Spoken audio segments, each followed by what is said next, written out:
আর রমজান মাসে ফলের ডিমান্ড প্রচুর থাকে, নারকোলটাও ফলের মধ্যে পড়ছে। আমি আজকে চলে এসেছি ঢাকুরিয়াতে, আগেও এখানে এসেছি। একটা ঘর রয়েছে, তোমরা দেখছো, ঘরে মানে ঢোকবার জায়গা নেই, এত প্রচুর পরিমাণে নারকোল রয়েছে। আর এইখানে যে নারকোলটা রয়েছে, যখনই আসি দামের কিন্তু সারপ্রাইজ এখানে থাকে। সব থেকে কম দামটা কিন্তু আমি এখানেই পাই। তো আজকে দাদার সঙ্গে কথা বলবো আর দেখে নেবো কেমন কি বাজার যাচ্ছে। তোমরা ভিডিওটা দেখতে থাকো। নমস্কার। নমস্কার। আপনি তো একদম নারকোলের মধ্যে, মানে আপনাকে সত্যি বলতে খুঁজে পাওয়া যাবে না, জামাটা এমন পরেছেন আপনি। কেমন আছেন বলুন? বলুন কেমন আছেন বলুন? খুব ভালো, খুব ভালো। অনেকদিন আবার দেখা হয়ে গেল কিছুদিন পরেই। তো দেখছি ঘর একদম ঠাসা রয়েছে। কবে ঢুকেছে মালটা? মাল ঢুকেছে পরশুদিন। পরশুদিনকে। এখন নারকোলের সেলিং কেমন? ভালো, এখন ভালো। আর এই যে সামনে রমজান মাস শুরু হচ্ছে, চারিদিকেই দেখছি এখন ফলের প্রচুর মানে বিক্রি বাট্টা বেড়েছে। মানে এটা মেনলি রমজান মাসকে মাথায় রেখেই মালটা তোলা, তাই তো? বেশি করে একটু তোলা হয়েছে। হ্যাঁ, গত যতবার দুবার এসছি, আজকে তৃতীয়বার। আজকে মনে হচ্ছে সব থেকে বেশি মাল রয়েছে আপনার তো বালাজি ব্র্যান্ড। আচ্ছা, এখানে একটু দেখিয়ে দিচ্ছে, এই যে দেখে নাও, বালাজি ব্র্যান্ডের মাল রয়েছে। আগেও ভিডিও করেছি আপনার কাছে, কোনো রকম ভিডিওতে কোনো রকম কমপ্লেন আসেনি যে মাল খারাপ বিক্রি। নালে অনেক জায়গায় ভিডিও করেছি, ওনার কোয়ালিটি খারাপ, এই সেই। আপনার ভিডিওতে কোনো রকম কোনো কমপ্লেন আসেনি না, বেরোয় না, আমাদের খারাপ বেরোয় না, খারাপ বেরোয় না। আপনি যেমন বলেছেন, বালাজি একটা ব্র্যান্ডেড কোম্পানি, এক নম্বর কোম্পানি, মাল দারুণ রয়েছে। তো আপনার আজকে মোটামুটি কতগুলো সাইজ রয়েছে আপনার কাছে? আমার সাইজ আছে 175 আছে, 150 আছে, আপনার 120 আছে, 100 আছে, 80 আছে। আচ্ছা, 80টা সব থেকে বড়? সব থেকে বড়, হ্যাঁ। আচ্ছা, একটা শার্টও কি হয়? শার্ট হয়, কিন্তু আমি রাখি না, ওটা ওটা ডিমান্ড বোধহয় কম। মানে যারা মানে খুচরো ব্যবসায়ী যারা, তাদের বিক্রি করতে ওটা অসুবিধা হয়, অনেকটাই বড় হয়ে যায়, তাই তো? আচ্ছা, তো প্রথমে একটু বলুন এখন বাজার কেমন যাচ্ছে? বাজার তো মোটামুটি দাম কম, একটু কমিয়ে দিয়েছি আমি, মানে দাম কমিনি, আমি কমিয়েছি। আচ্ছা, বাজার তো এখন টাইট হওয়ারই কথা, কিন্তু আপনি কমিয়েছেন।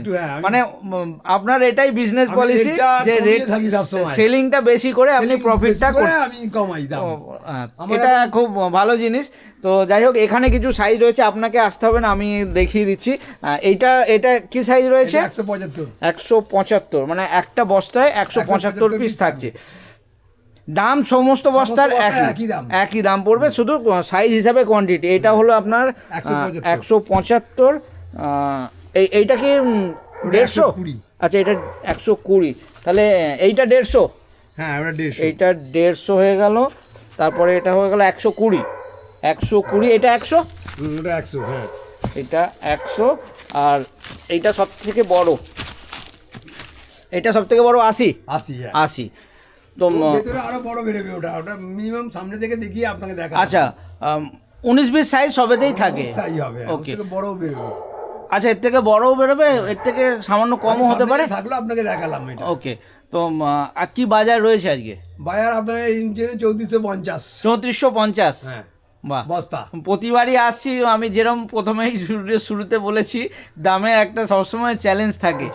আমার দাম কম থাকে, 50 টাকা বাজার ছাড়া কম থাকে। 50 টাকা বাজার, 3450 কেউ দিতে পারবে না, এটা অন্য কোম্পানি হলে আলাদা জিনিস। আচ্ছা, লো কোয়ালিটির মাল হলেও হতে পারে, কিন্তু ব্র্যান্ডেড মাল এই দামে পাওয়া মুশকিল। ওকে, মানে যারা এগুলো নিয়ে গিয়ে ব্যবসা করবে, তারা কোনোভাবে মানে কাস্টমার কোনোভাবে ঠকবার কোনো ভয় নেই এই মালটা নিলে, তাই তো? ভয় নেই। ওকে, আমি পুরো খুলে দেখিয়ে দিই বস্তা, লোক আসলে আমি দেখিয়ে দিই, বস্তা খুলে দেখতে চাইলে দেখিয়ে দিই। আচ্ছা, খুলে দেখতে চাইলে দেখিয়েও দেবেন? দেখিয়ে দিই, হ্যাঁ, দেখে নিক।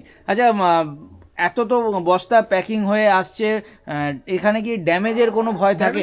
একটা হয়তো ফাটা হতে পারে কোনো বস্তায়, ফেলার ওদের ওয়েতে। আচ্ছা, লোডিং বা আনলোডিং এর সময় পড়ে গেলে ফেটে যেতে পারে, সেটা একটা খারাপ হতে পারে। এটা আবার অনেক সময় আমি দিয়ে দিই, একটা বললো আবার দিয়েও দিই আমি কাউকে।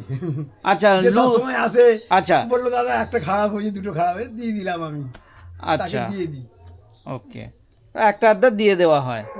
ওকে, আপনাদের এখান থেকে নিয়ে যাওয়ার কি ব্যবস্থা রয়েছে? আমি এখান থেকে গাড়ি ঠিক করে দিই, যে যেখানে যায় সব গাড়ি ঠিক করে দিই। ধরুন আমি এখান থেকে সব কি বলবো, আরে বলুন না, জীবনতলা আমি দিই সব। আচ্ছা, মানে আর ওই সাইডে ক্যানিং সাইডে ম্যাক্সিমাম মাল আমার যায়। আচ্ছা, ক্যানিং সাইডে ম্যাক্সিমাম আমার যায়। তো আমার ভিডিও দেখে আপনার কাছে কোথা থেকে মোটামুটি কাস্টমার এসছে? ওই তো বললাম ওই দিক থেকে। আর ওর কি হাট বলে ওইটা বলুন, ভুলে যাচ্ছি। আরে জীবনতলার এদিকটা মগরাহাট। হ্যাঁ, মগরাহাট না, এদিকটায়।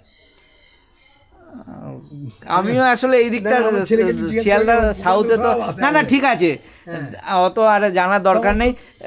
ভিডিও থেকে ভিউ গড়িয়া ঠরিয়া বাড়াইপুর, আচ্ছা, এদিক থেকে সব কাস্টমার আসছে আপনার কাছে? আমার এদিকের কাস্টমার বাড়াইপুর লক্ষ্মীকান্তপুর থেকেও আসে। আচ্ছা, লক্ষ্মীকান্তপুর থেকেও আসছে। আচ্ছা, যদি কেউ এক বস্তা নিতে চায় তো এসে নিতে পারবে, তাই তো? আমার ওরকম ব্যাপার নেই, আমি কোনো কাস্টমার ফেরাই না। যদি কেউ এক বস্তা নিতে চায় সেটা তো এসে নিতে হবে, তাই তো?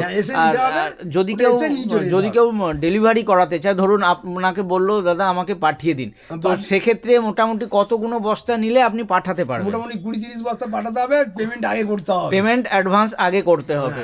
ওকে, পেমেন্ট অ্যাডভান্স করে দিলে তারপরে আমি মাল আপনি পাঠিয়ে দেবেন। ওকে, আর আপনার তো ওখানেও একটা বাজারেও একটা দোকান রয়েছে, ওটা কোন জায়গায়? ওটা যোধপুর পার্ক বাজার। ওখানে আপনি খুচরো কাউন্টার আছে, খুচরো 10টা 20টা 25টা খুচরো আর পাইকারি দুটোই হয় ওখানে, তাই তো? মানে ওখানে কেউ চাইলে বস্তা নিতে পারবে, কেউ চাইলে 1 পিসও নিতে পারবে, কেউ চাইলে 100 পিসও নিতে পারবে, তাই তো? ওখানে খুচরো বস্তা সবকিছুই বিক্রি হচ্ছে। ওকে, তো আমি একটু জানতে চাইবো, ধরুন আমি 175টা নিয়েই ধরছি, এটা পড়ছে 3450 টাকা। যদি কেউ 175 পিসের দাম 3450 টাকা। এবার ধরুন কেউ নিয়ে গেল, প্রথমবার আপনার থেকে নিল নারকেলের ব্যবসা করবে বলে, তো এই নারকেলটা যদি কেউ রিটেল করতে চায়, আপনার থেকে যারা নিচ্ছে তারা কি রিটেল করার জন্য নেয় না হোলসেল? দু রকমই থাকে। ওরা যা খুশি করুক, ওরা নিয়ে অনেকে হোলসেলও করে। তো যদি কেউ এই নারকেলটা কথার কথা যদি কেউ রিটেল করতে চায়, তো এটা কতই বিক্রি করা যেতে পারে ম্যাক্সিমাম? 25 টাকা বেচুক। 25 টাকা আরামসে বিক্রি করা যাবে। ওকে, আর হোলসেল নিতে গেলে? ও তো 3450 কিনে ও কত বেচবে? বস্তা হিসেবে বেচবে না, ও তো বস্তা হিসাবে টাকাও বেচতে পারে। যদি ওর 100 টাকা বাজার বুঝে 3650 বেচতে পারে। 50 টাকাও যদি বস্তায় লাভ রাখে তাও কিছুটা লাভ হবে। যদি 3500 টাকাতে দেয় 100 টাকাও ওর লাভ আরামসে লাভ হয়ে যাবে, তাই তো? ওকে, 3450 কোথাও দেবে না এই মাল কোম্পানি। 3450 কোথাও পাবে। তারপরে এই রমজান মাস যখন শুরু হচ্ছে, এই সময়টা এখন ডিমান্ড হাই, একদম পিকে রয়েছে। ওকে, তো আপনার দাদা এখানে অ্যাড্রেসটা বলে দিন আর ফোন নাম্বারটা। অ্যাড্রেস হচ্ছে এখানে হচ্ছে 31 গোবিন্দপুর রোড আর যোধপুর পার্ক মার্কেট আমার খুচরো কাউন্টার। আচ্ছা, যদি কেউ কাছের স্টেশন হচ্ছে ঢাকুরিয়া, তাই তো? ঢাকুরিয়া শিয়ালদা থেকে যদি কেউ আসতে চায় ঢাকুরিয়ায় নামবে, চলে আসবে। যেখান থেকে আসবে ঢাকুরিয়ায় নামবে। আর কোনো বাসের রুট রয়েছে? হ্যাঁ, বাসের রুট 45 শিয়ালদা থেকে যদি আসে 45 240 আসতে পারে, গড়িয়ার থেকে আসতে পারে। আচ্ছা, আর হাওড়ার থেকেও বাসে? ঢাকুরিয়া হাওড়ার থেকেও বাসে আসে? হাওড়া থেকেও আসে। বাসে এসে কোন স্টপে নামতে হবে? ঢাকুরিয়া স্টপেজে নামতে হবে। বাকি কোনো অসুবিধা হলে আপনার ফোন নাম্বার থাকছে? আমার ফোন নাম্বারে যে ফোন করে আমি নিয়ে চলে আসি। আচ্ছা, নিয়েও আসতে পারেন বা আপনি গাইডও করে দিতে পারেন, যদি ব্যস্ত থাকেন হয়তো যেতে পারলেন না, গাইড করে দেবেন, তাই তো? আচ্ছা, হাওড়া থেকে আসে আমার কাস্টমার, হাওড়া থেকে আসছে। আচ্ছা, একটু আপনার ফোন নাম্বারটা বলে দিন। 9831437615। আচ্ছা, আপনার এই দোকানটা ওখানে যোধপুর পার্ক মার্কেট, ওই মার্কেটটা কখন আপনার দোকান খোলে? ওখানে 1:30 পর্যন্ত খোলা থাকে। সকালে কটা? সকালে 8টা থেকে 1:30। 8টা থেকে 1:30। আর এটা তো আপনার বাড়ির মধ্যেই রয়েছে? এখানে আমি 24 ঘন্টা এখানেই থাকি। এখানে 24 ঘন্টা, মানে কাস্টমার যখন তার নিজের সুবিধা মতন আসতে পারে, তাই তো? যখন আসবে তখনই পাবে। ওকে, ঠিক আছে দাদা, অনেক ধন্যবাদ আপনাকে, ভালো থাকবেন।